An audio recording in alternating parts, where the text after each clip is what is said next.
आपके और कामयाबी के दरमियान एक बहुत बड़ी रुकावट कामों को मुलतवी करना। मैं कल करूंगा, आज काम कल पर ना छोड़िए। कामयाब लोग ये नहीं करते कि मैं आज काम करूंगा, वो अभी और इसी वक्त से काम शुरू करते हैं।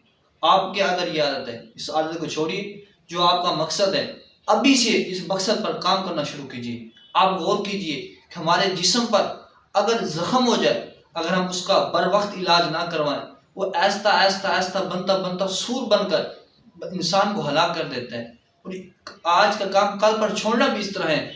अगर आप आहिस्ता आहिस्ता इस तरह कहते चले जाते हैं, आज नहीं कल, आज नहीं कल, कल कल करते करते एक दिन ऐसा होता है कि आप अपने मकसद में नाकाम हो जाते हैं। कामयाब लोग आज का काम कल पे नहीं छोड़ते। और आप भी कामयाब इंसान हैं, आप भी कामयाब इंसान बनना चाहते हैं, तो अभी से अपना काम शुरू कीजिए। ये नहीं कि मैं कल करूंगा। तो आप जरूर